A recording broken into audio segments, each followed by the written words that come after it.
Welcome back, race fans, to the RaceNuts podcast. I'm Dan Southey. As usual, I'm here with Ash Millar. Today, mate, we are discussing what we were planning to discuss if TCR Australia will survive this year. Yeah. I think we'll quickly realise we're going to be discussing its slow, painful death. Yes, I think we are, mate.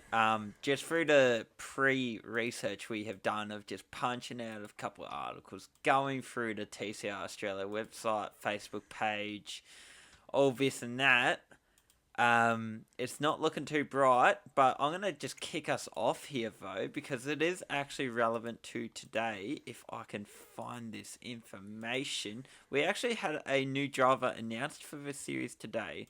We had...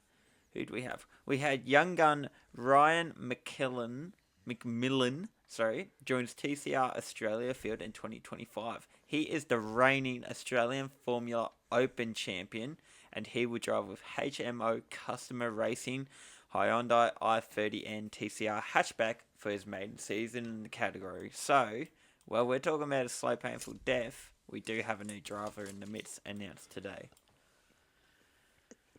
That's a good way. He's got a solid place no matter where he finished, probably in the top 5. Yeah. I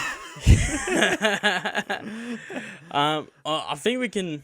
Well, let's look at the way things are at the moment. So the calendar, the 2025 calendar, got announced late last year. There's a bit of floating about this because they were waiting on the announcement of the second TCR World Tour round.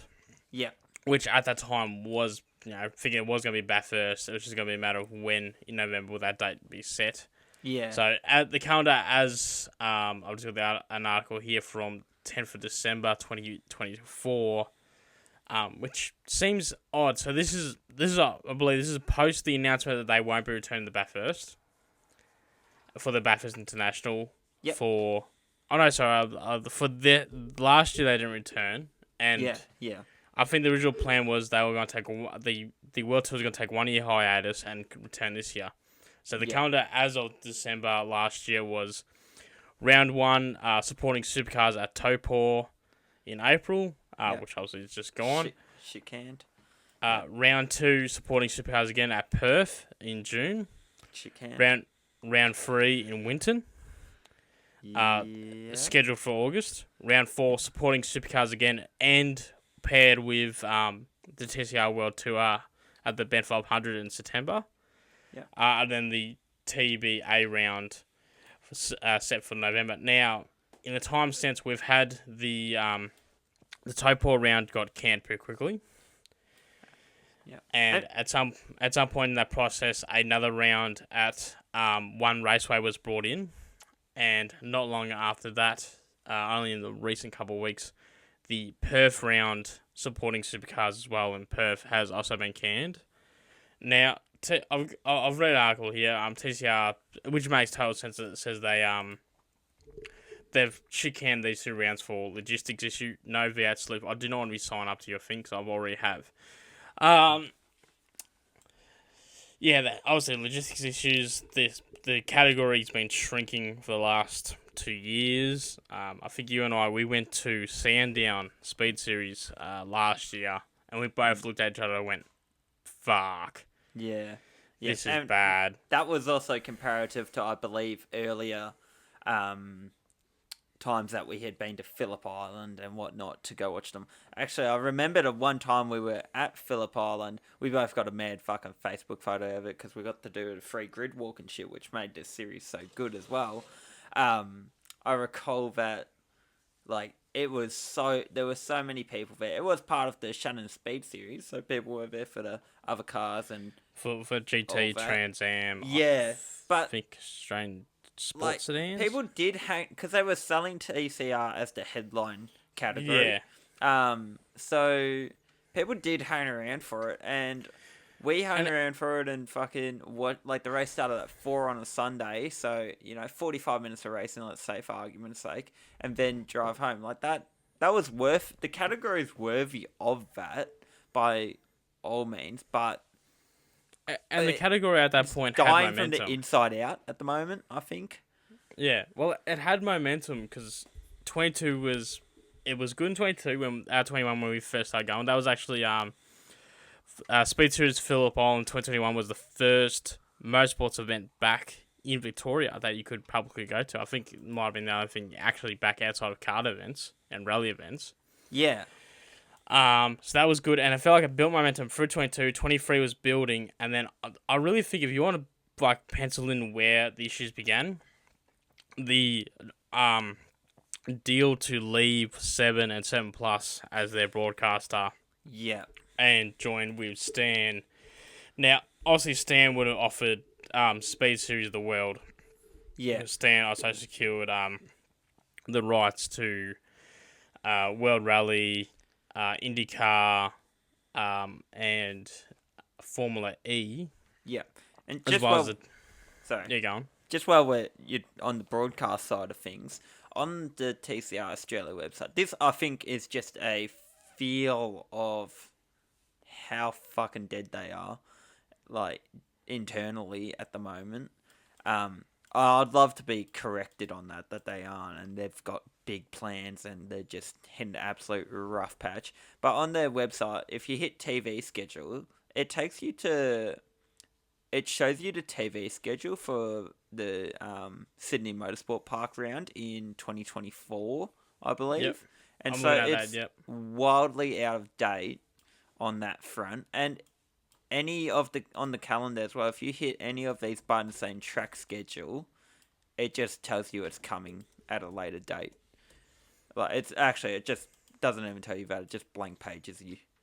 Yeah, well, the current it makes sense why they don't have the tracking match. So the current calendar as it sits now, is the season will now start in June, at the one raceway. End of June at one raceway, and then move to Race Winton in August. Yeah, they are still on the bill to support supercars at the Ben 500, and they're finishing their round at Macau. Now, obviously, they've already said, "Oh, this is all." They've cut these rounds for financial and logistics reasons. Obviously, all these little teams they got not many of them, and a lot of them aren't big. Gary Rogers has pulled out, I believe, as well, and he's probably the biggest operation happening. He's also he sold his stake in the Speed Series because he was a part owner. Yeah. I think he's selling his S5000s as well. Yeah, he owns the physical fleet of S5000s in every category, so he's trying to sell those as well. Now, a lot of people are going to say, "Oh, this is bullshit, blah, blah, blah." How can they not afford to go to Perth in Taupo but can't afford to go to Macau? And that's because Macau is part of the World Championship, and the promoters of Macau are paying for the shipping. Okay. Well, there you go. So that's pretty much it's a at least to my understanding a weekend where you just got to pay for the running cost of the car, if that. Yeah. Yeah, but as I was saying, I think putting it to Stan Sports was a huge mistake. Not just was look, Stan, the product itself was good, the broadcast was good. And I'll give them credit where credit's due. The commentary team was always great. Richard Krause, Rusty. Yeah. Absolutely. I'm having a mental blank. What's that rally driver? Molly Taylor. All great. I know there's a few other names there I'm missing. All great commentators. The TV product was on Stan was particularly better than 7 purely because there was no ad breaks. Yeah. But putting it on a format where you have to have the Stan subscription, which is $17 a month. Yeah. And then it's an extra $16 a month on top of that to have the Stan Sports. Now, if Stan Sports opened it up to, you could just buy Stan Sports. Yeah. And there wouldn't be an issue. Exactly. That would be a lot. It would be a lot easier. Now, when I got rid of my Stan Sports as soon as TCR left it, purely because I only had it for TCR. It was good that I watched IndyCar, but for me, IndyCar is on at, for most race weekends, is on at 7 a.m. Melbourne time on a Monday. Yeah. For me, paying that money, I'd still rather just watch the 45 minutes highlight reel Monday afternoon, because I'm not going to rewatch the whole thing on a delay. So putting it behind putting like multiple supercars too, multiple paywalls, and supercars can get away with this because not just the supercars are a lot bigger than TCR, obviously, but you can justify that more. Like, you can justify paying the $40 a month for KO because you got the footy, you got the cricket, you got the NRL, you got Yeah. Formula One. You get They just got documentaries as well. Like Stan does have that, documentaries. but you get that You get with what you're paying already. you get World Rally because World Rally's now come back to KO. Yep. You get Formula 2, Formula 3, and supercars. So, like, Yep. it's a much easier thing where, okay, I guess, well, both of us don't watch tennis. I know Stan Sports has a lot of the tennis stuff and a lot of Yep. the is it the soccer stuff, or am I I thinking think of soccer. No, the soccer opposite sounds one? right. Like the A-League, Premier League, or Premier the League, European yeah. leagues. The Yeah. football. Yeah, so I don't know, maybe if you're really into that, you could justify it, but as a standalone motorsports thing, Sen Sports made a big jump for it. Obviously, they promised whoever just signed on the world, and it just didn't stick. Yeah. And the problem is that TCR, I'd argue this is a large portion of why TCR has lost its momentum, because it didn't have a strong field. I think the biggest field we ever saw outside of the Bathurst rounds, where we always saw wild cards and people that came out of the blue, was maybe the average field of like 13, 14 cars, give or take. They did in 2019. I read it just before. Oh god, I've jumped on too early here. The championship began with 17 entries and 8 manufacturers: Alfa Romeo, Audi, Holden, Honda, Hyundai, Renault, Subaru, and Volkswagen. This is what 2019 was it? Yeah, inaugural. Yeah, the inaugural season. Yeah. So, yeah, I think that's definitely like we're talking about a category that's already small, that's already trying to find sponsors. Didn't get a lot of manufacturer support outside of Hyundai, pushing their motorsports brand, which obviously was quite well. Worked quite well for them. None of the other manufacturers really got involved. So when you put that behind a paywall with no free-to-wear option at all outside of, I think they might have highlights reel on 9gem on Sunday afternoons, which no one's watching that. Yeah. No one's sitting down to watch a highlights reel on TV. They'll watch on YouTube. Sure, I'll watch the highlights reel all the time on YouTube, but I'm not sitting down and navigating fucking TV ads for it. Yeah. So that's and that just disincentivizes sponsors to get involved. The points allegation for super licenses weren't great, so young guys that can't afford Super 2 are looking to get their points. And this is the same thing they killed S5000 as well. Of they're trying to get their points. They got to race so much more in these categories to get those points to get in the supercars, or at least get well, they can't even go to supercars. They got to try and jump to Super 2. Yeah. And when you don't have eyeballs watching it, means sponsors aren't watching it, which means people aren't putting money towards your driving, which means you're not going to have the money to get in the Super 2. Yeah, absolutely. And so they piss off to do other things. And we saw a couple, not so from TCR, but more from Trans Am Australia. We saw multiple drivers jump ship from that category. Most of all, Nathan Hearn, who jumped to the States for a few years to race in Trans Am in the United States. Yeah. Not sold because of that, but also a bit of a snub from Supercars regarding his request for an exemption to become a co-driver. Yeah. But I feel like that there's probably other stuff in this. Like the small grid never helped. You rarely got very competitive races for the lead, which is nothing unusual for this sport. But you know, it makes it hard when you got nothing to sell. And TCR made it hard for things to sell, and then they put the shop on the 9th floor. Yeah. And blacked out the windows. Yeah, absolutely. Like, it's just, I don't know.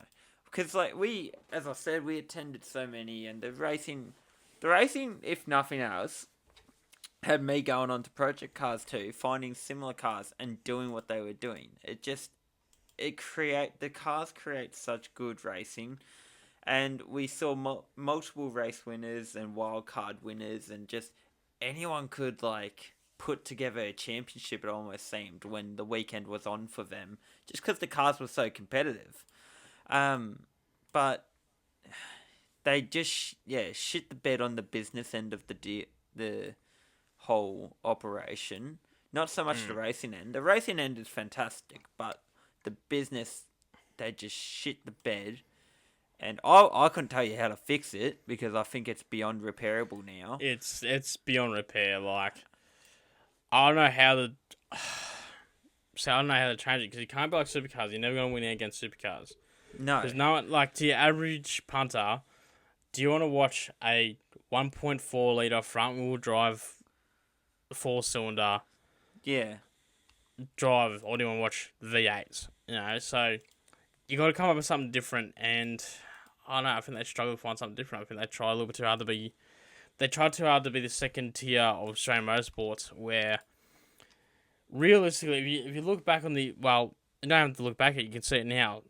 Trans Am, which has gone out on its own, as the Speed Series is no longer it's broken apart. It's no longer a thing. I actually think Trans Am and TCR are the only survivors of that fallout off the top of my head. Well, it was only really 3 major categories because everything else was always local supports. So it was Trans Am, TCR, S5000, and in last year it was last year or early this year? I can't remember the Kimitsu, the V8 Super Series. Oh, and it was it was like a revived Super 4 program. Yep. Which, from what I understand, just the funding sort of fell through with that, with a mixture of funding and lack of cars, because obviously a lot of those cars from that era have become big collector's items. Yeah. But I know that series is definitely not completely dead. I think they're just waiting for that moment. Yeah. S5000s, from the start, really, they should have been pushing Trans Am. And now, like I said, Trans Am's found its natural places. Arguably, Trans Am is now super free. Yeah, super free and only building on itself. Let alone there being Trans Am TA2 cars that can race in either category. So the drivers, teams, and it's what people want is in Australia, it seems, for the most part, is big V8s, heavy cars, saying that is hard to control. And also, like, you can see the big ass fields of Trans Ams. Like, they're fucking going up to 30 cars, it almost seems like. It's just insane the amount of numbers they can get. And I think, like, that is at Simmons Plains Raceway in Tassie. So there's logistics there that you have to pay for getting the car across and all that. But people are still getting their cars there. And now that Trans Am have taken that headline spot away from TCR on race weekends, with them being the main category to watch and putting it at the end of the day so people stay for the whole day. Well, yeah, I think there's not really much more to say. I think we're looking for the Grim Reaper of the series, and I can't go past the Stan Sports coverage deal. Yeah. Not for the coverage it gave. I think the people behind it did a great job. Awesome. It was great coverage. Production. It had great segments in between actions. Great commentary. Yeah. Unfortunately, it was just put behind a paywall, and I don't know, the series just really mismanaged how big the pool was to get people to pay. Yeah. Yeah. So really, I think the other people that really paid to see TCR was me. Yeah. And even then, I didn't pay. So I wouldn't pay solely to see TCR. I was paying to see TCR Trans Am. Yeah. And S5000. And as soon as they left that platform, so did I. Yeah. Yeah. Absolutely. I do know that there is a Facebook group like TCR International Fans, and like, so there is a fan base there, is what I'm saying. It's a much bigger category internationally. So TCR's branched out a lot. So there's like multiple different, there's TCR in the States, there's TCR Germany, there's TCR United Kingdom, etc. And that's country. I don't know. I saw something about it the other day, but that's why there's a whole TCR World Tour. Yeah. Because that gives, there might be only a dozen drivers that actually follow the World Tour, chasing the World Championship. Yeah. But the idea is this tour comes around and gives the local categories a go. And we're still being very fond. We're getting, or we're still getting around where it looks like we weren't anymore. We did pretty well to get 2 alone, but so that's another thing too. We got the 2 of them. Yeah. Especially the Bathurst round was very marketed up, and it fell over. Yeah, it was flopped. not. It flopped. Yeah. There was more excitement at bloody Sydney when all the cars went off turn 1 because it was raining, and they all became fucking expensive lawn mowers. So, yeah. I think. I think in terms of the categories as well, I think this season's going to be its last. I don't see it progressing in 25. I can see it still having some place. I reckon the World Tour is going to come around. I reckon all these cars are going to roll around every year as the World Tour rolls around, if the World Tour returns at all. Yeah. And I still reckon we're still going to see drivers looking to fill seat time or wanting to have a crack. I reckon we're still going to see Australian drivers like Jude Bagwana going over, chasing the World Championship like he did last year, or going to Macau, because Macau's a hell of a track. I don't think many drivers would pass over to to drive there. Yeah. I just don't see it continuing in Australia to any financial. I don't see it continuing in Australia to in anything above a club level. Yeah, absolutely. And I'm just anything beyond that, maybe a New South Wales Victorian series. That's it. Yeah, and just looking at the bloody fan group as well, it is so dried up. A lot of it is international stuff. Obviously, there's the article that comes out about TCR Australia every now and again, but this group has just dried up. The fan base isn't active for it because the series isn't active. It's just such a easy domino to see. And we did have a poll as well, asking people whether they will be supporting, whether they will continue to attend or watch, which at TCR Australia, 75% said yes, 25% said no. That's actually very rounded up numbers. That's our 54 people. People like yourself, Dan, have actually agreed with you here, saying Stan isn't the way to go. They don't. Daniel Local, unfortunately, I don't see the series surviving for much longer, which is a shame, as it had great potential at the beginning, which I believe we said earlier as well, or something similar. And here's, I'm sorry, mate, but I'm gonna probably butcher this name. Gerard Crab. He said sponsor promoter could run 10 cars as a W series for young drivers, new cars pro-am series. What do you think about that? Look, I like it. That's how I like that idea. I don't see it happening. Because of the same reason why I don't see it happening at all. Because I don't think I think you would have a better crack at running if you were going to do all the work of running a W series and all the political bullshit that comes along with running it. Yeah, I would say run the Super V8s. Oh yeah. Yeah. Or run a smaller TA2 series, because the TA2 series is a lead-in for the Trans Am. It's like so like your Michelin Sprint to your Porsche Carrera Cup. Yeah, you kind of do one season of that, get your foot in the door a bit, see how you go, and see if you want to knock it up a little more. Exactly. Play off the big boys kind of thing. All right, beautiful. I think we'll call it there, mate. Yeah. I guess I'm just going to say my final statement, is I want to see TCR Australia come back. I don't know how they have to do it, but they are in dire need of more than a open wheel champion debuting. They need more life about it. And I don't know, there's a problem. It's solvable, like all problems are, or a lot of problems are, but someone needs to start fucking solving that properly.